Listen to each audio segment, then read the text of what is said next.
Now when you stop and consider what this man has accomplished, it's truly amazing. He is the greatest running back in the history of professional football. He has also been involved in a wide range of other activities, from motion picture acting and production to airport security in Grenada. That's right. We're delighted to have him with us tonight. Please welcome Jim Brown.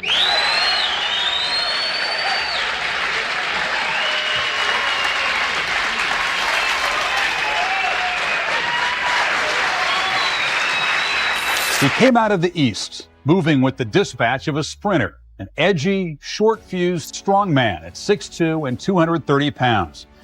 His glare could stop a truck. His grace could charm a cobra. His career was a 9-year highlight. He led the league in rushing 8 times, averaged more than a touchdown a game, and never missed a contest. When he retired at just 30, the position of running back would never be the same. Some legacies transcend the game itself. They become woven into the fabric of history, immortalized not just in record books, but in the memories of everyone who witnessed greatness unfold. Jim Brown is that kind of legacy. In 1957, the Cleveland Browns made a selection that would forever alter the trajectory of professional football. With the 6th overall pick in the first round, they called his name. The league would never be the same. Jim Brown had the great sense of theater. I mean, he retired on the set of The Dirty Dozen with a khaki uniform on. What a great touch.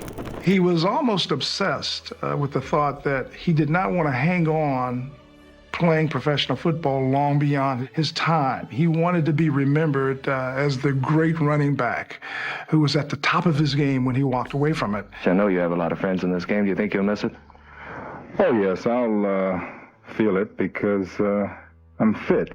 When Jim Brown retired, I was shocked because he was at his prime. If you love hearing NFL legends speak about the greatest to ever do it, smash that like button and subscribe. We've got plenty more stories like this coming your way. The immediate reaction was to say he had legs like telephone poles, but there were no telephone poles that sturdy. I hit him one day in the bottom of a pile, sort of on the fanny, and it was like hitting a rock. I always think he was much bigger than he was. I thought he was like 6'10", 300, like John Henry. He was just a remarkable specimen. He weighed about 230 in an era when halfbacks were not commonly 230 pounds. What followed was 9 seasons of absolute dominance, 106 touchdowns, 12 of 312 rushing yards, 262 receptions that tell only part of the story, 3 MVP awards, 9 Pro Bowl selections, and 1 NFL championship ring that proved when everything was on the line. His forearms came at you like, you'd see him and you realized he wasn't running to avoid you. He was running to destroy you if necessary. I don't know what it was like when Babe Ruth walked on the field, but I knew what it was like when you see Jim Brown working out. I knew what that was like. I mean, that's a little shot of fear going up your back.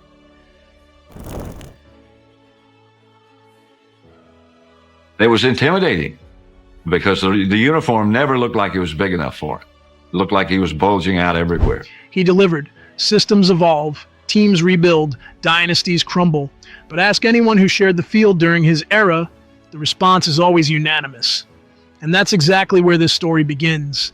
These testimonies weren't prepared for sound bites. They weren't manufactured for documentaries or refined by PR teams. They emerged from sideline conversations and retirement interviews, from podcasts decades later, from warriors who had nothing left to gain and every reason to tell the truth. 5.2 yards per carry, never missed a game, won the rushing title every year but one that he was in the league. There are lots of contenders and you don't want to slight them, but if you have to pick one, Jim Brown is the greatest running back in history. The expression we would use with Jim Brown is he get out there and outrun Jesus. And that's a hell of an expression when you think about how black folk feel about Jesus. Can't nobody do nothing better than Jesus. He can run backwards faster than most people can run forward, and he has a lateral step where you didn't even know he had left the position he was in. Every time he would run into the pile, all of a sudden you would see the pile sort of move back the other direction. Jim Brown played running back, But that label doesn't begin to capture what he represented. He didn't simply execute a position, he redefined every measurement of what was possible. His vision was devastating, his power was undeniable, and his determination? That was something beyond coaching, beyond practice, beyond anything teachable. What follows isn't commentary, it isn't speculation, it's evidence. From the teammates who blocked for him and the defenders who failed to bring him down, listen to the immediacy of those responses. Zero delay, zero uncertainty. Whether you're talking to a grizzled 15-year veteran or a second-year player, the admiration is absolute. I got in the backfield and I nailed Jim Brown right in his track, and he drug me like 10 yards down the field. I mean, you don't drag me down the field. And I beat him. I beat him on the leg. Bob Lilly happened to tackle him one time, and he must have saw a cut on him or something, because he came back to the huddle and he was all excited. He says, "Boys, we got him bleeding. We got him bleeding." Your success comes when you know how to use a combination of those skills. Jim Brown was unstoppable in a game where running the football was what it was about. The pass wasn't what it is today. Add to that everybody in the world was trying to stop him and couldn't. There is a thing outside the Jim Brown motel that says no vacancy. He's the #1 guy. That's it. 9 Pro Bowl selections, 8 first-team All-Pro honors. These weren't ceremonial achievements. They were validations from competitors who recognized greatness because they embodied it themselves. And yet, they viewed him as something else entirely. Every running back in the NFL comprehends the assignment. Carry the ball, break tackles, gain yards, protect your quarterback when called upon. It's a brutal role, an unforgiving role often, but Jim Brown examined that blueprint and rewrote it completely. His combination of speed and power became mythological, the type of footage that forced you to watch it twice just to believe what your eyes were telling you. During his peak, he averaged 104.3 yards per game.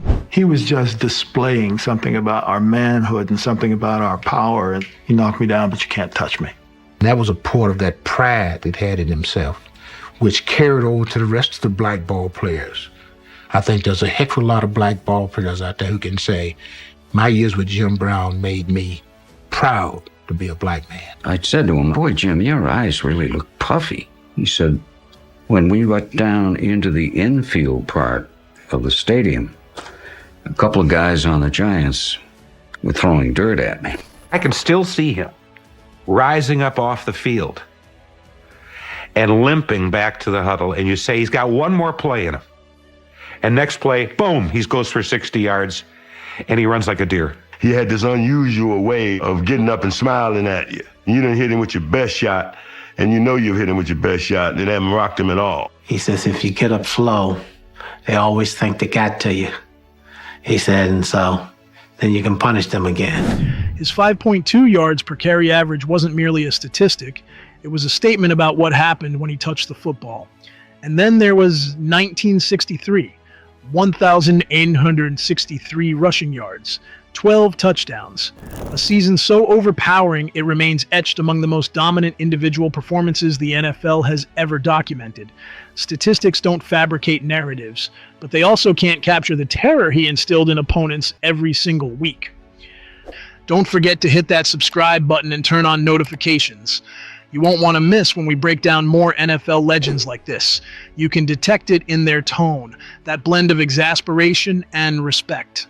A lot of the bad white press that Jim Brown has gotten over the years really has to do with the real fear that he placed in a lot of people's minds when he tried to organize black football players. We are succumbing to the demands of the black man in the street who says that the Negro is dead and the black man is alive. He was certainly among the first to make a point of saying that just because I'm an athlete doesn't mean I'm yours to do with as you want. Just because I'm an athlete doesn't mean I'm not an African-American man in a society that is racist. This is a man who, while he was a football player, was meeting with presidents, not at the White House after a championship game, but in the off-season to talk about issues of black economic development. A lot of people who interviewed him during that period of time felt that he had a chip on his shoulder. You ask Brown a question he didn't like, no matter who you were, he would just tell you what an idiot you were. You'd spend 7 days preparing.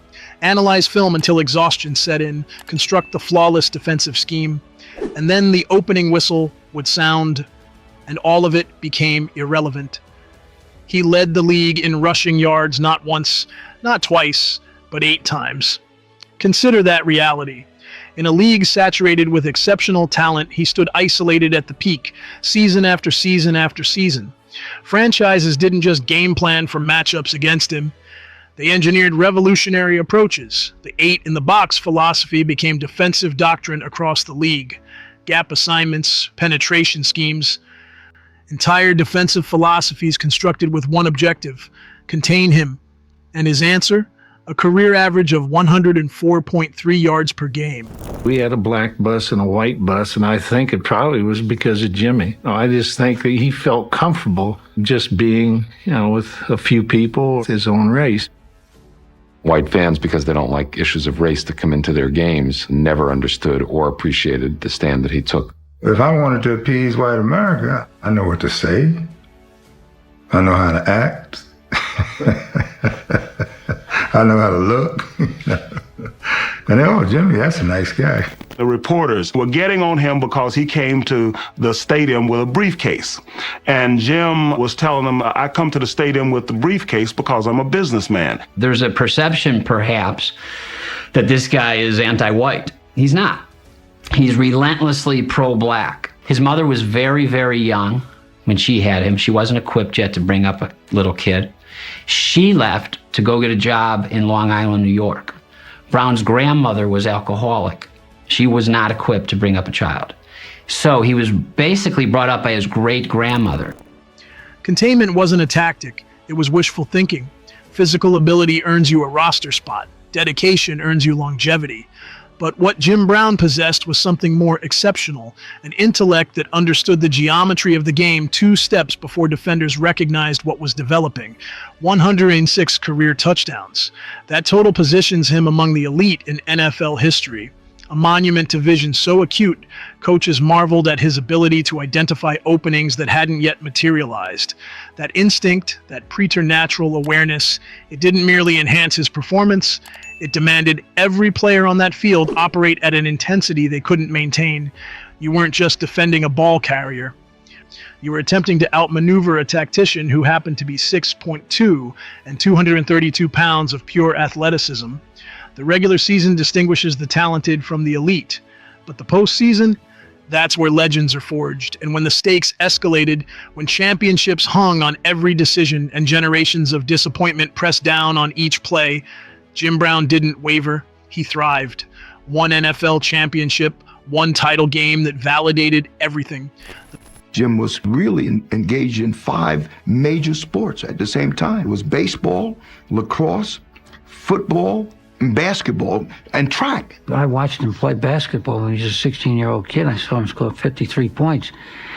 And he was the best lacrosse player in the country. Sometimes he'd be working out in the backyard in sports at 10 o'clock at night, and his mother would call me and want me to go down and get him to come in and do his schoolwork. As you grow older, it tends to become more personal.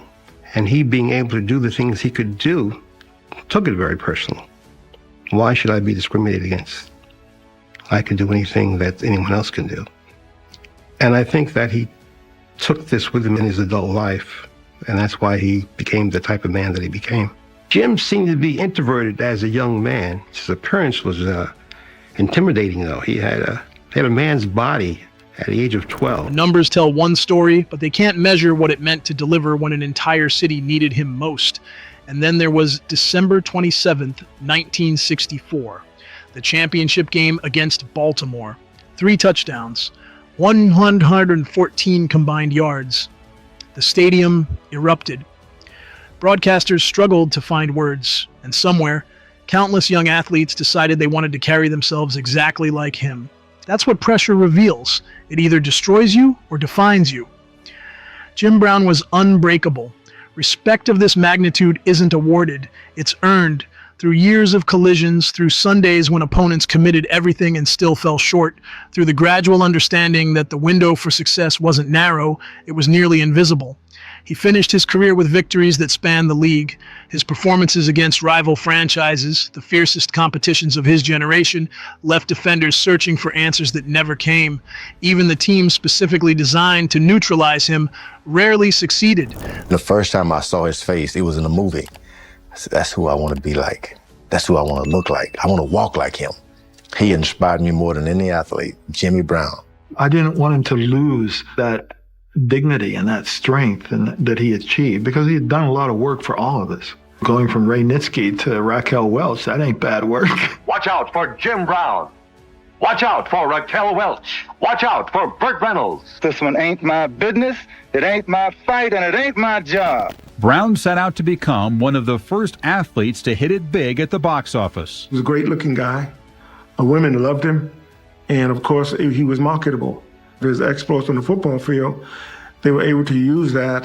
Particularly, I remember watching the Dirty Dozen. Seeing the power of Jim, dashing and dodging and running, trying to get back. That's probably one of the greatest scenes that in the movies to me. Beyond the stadium lights, Jim Brown was recognized for something box scores couldn't reflect: his unwavering commitment to justice and equality, his activism, his courage to speak truth regardless of consequence, his refusal to remain silent when silence was convenient. These weren't addendums to his career. They were inseparable from who he was. What you witnessed was authentic. No manufactured image for media consumption, no calculated public relations strategy. Jim Brown didn't just play football, he transformed it. He challenged systems, he inspired movements. And when the final assessment is delivered, not by commentators or historians, but by the players who actually competed, the judgment is clear. If this video gave you a new appreciation for Jim Brown's legacy, drop a like and subscribe for more deep dives into NFL history's greatest players. Eras conclude. Champions emerge, legends step away. But certain names resonate eternally. And that's precisely where Jim Brown exists, at the absolute pinnacle. When my daughter got killed on my birthday, I called Jim. And Jim said, Rock, listen to me. What you gonna do? I said, man, I'm finna go get this cat. He said, but Rock, listen, if you feel that bad, that strong about getting him, I'll go with you. But we got to understand one thing. Once we cross that bottom line, what is left?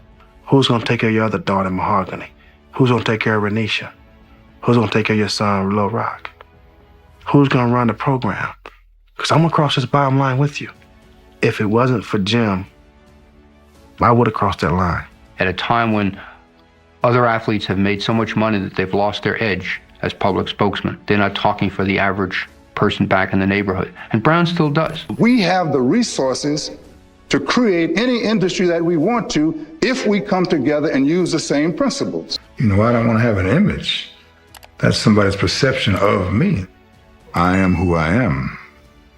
And if you don't take the time to learn about that, then your perception is going to be your problem.